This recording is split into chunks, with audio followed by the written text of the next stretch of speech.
නෑ මං ඇත්තටම මේ මගේ හදවතට තනින්ම කාවදිච්ච එකක් තමයි ඩොක්ටර් ෂාෆි යාගේ ප්‍රශ්නෙට රියැක්ට් කරපු විදිය. ඒ කියන්නේ එක වෙලාවක එයාගේ සැලරි එක අර හෝල් කරාට පස්සේ ඒ සැලරි එක ඩොනේට් කරා.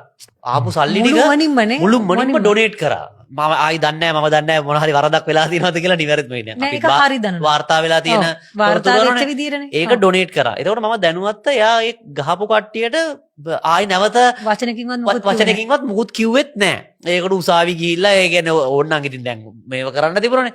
එහෙම කරෙත් නැහැ. කොහොම හරි ළමයින්ට ඉස්කෝලේ යන්න බැරි වෙලා ළමයිත් මම දැක්කා මම හිතන්නේ වෛද්‍ය පීඨයට හරි ඉතා ඉහළින්ම සමත් වෙලා. ඒ කියන්නේ ඒ අර අපි කියන්නේ ඒ දැනත් ඒ කාලේ දුව O ලෙවලුත් ඉහළින්ම සමත් වෙලා A ලෙවලුත් ඉහළින්ම සමත් වුණා. එතකොට මට හිතෙනවා ඒක මාර ඒ කියන්නේ ගෝල් ස්ටෑන්ඩඩ් ඒ කියන්නේ Tamanට ඒ කියන්නේ මම හිතන්නේ මහත්මයාට සෑහෙන මුදල් අතින් හිතන තරම් අපහසුතාවයක් නොතිබෙන්නේ නැති නැත්නම් සම්පූර්ණ අවුරුදු ගානක පඩිය සම්පූර්ණයෙන් ඩොනේට් කරා. හැබැයි ඉතින් එහෙම කරන්නත් සෑහෙන එතුමාගේ බිරිඳත් වෛද්‍යවරියක්. ඒකට ඒ කියන්නේ එහෙම තිබුණත් ඒක හරි විදිහට නම් හිතේ පොඩි අපි කියන්නේ තරහක් එන්න බෑ මේ මාව නැති කරා කියලා විශේෂයෙන්ම ළමයි සම්බන්ධ ප්‍රශ්නයක් ආවම. හැබැයි ඒක මං හිතන්නේ අර මැග්නිමිටි කියන එකේ හොඳ ගෝල්ඩ් ස්ටෑන්ඩඩ් එකක් ගත්තෙත් නෑ. අර කිව්වාගේ දනිස්සෙන් තියා ඇන්කල් එකකින් උඩටවත් ගත්තේ නෑ.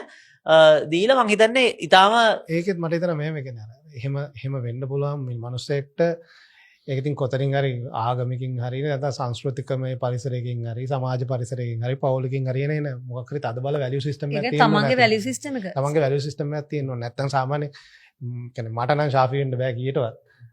පෞද්ගලිකව කියන්නේ නේ. ඔය ලෙවල් එක. ඔව් ඒක මම ලේසි නෑ මේ වැඩේ. මේ විදිහේ සමාව දෙනවා කියන්නේ සමාව දෙනවා හෝ නැත්නම් ඒවා දිහා move on කියන එක මේ ඉන්දික සමහරවිට අපේ ජීවිතයේ අත්දැකීම් එක්කනේ අපි තත්ත්වයටපත් වෙන්නේ. දැන් අපි මේ තත්ත්වෙ කියනවා අපි එහෙම වෙන්නේ නැහැ. නමුත් ඒ ශාෆි වෛද්‍යතුමා ගියපු මුහුණ දෙන සිද්ධ වෙච්ච දේවල් තුල එතුමාගේ ඒ කියන්නේ ලර්නින් එක කෙනෙක්ගේ ලර්නින් එක ඊට වඩා හාත්පසින් වෙනස් වෙලා පොලිටික්ස් වලටත් ඇවිල්ලා ඊට පස්සේ ඕක යොදාගෙන එතනින් අර තිබ්බ නමත් නැති කරගන්න තත්වයකට එන්න පුළුවන්.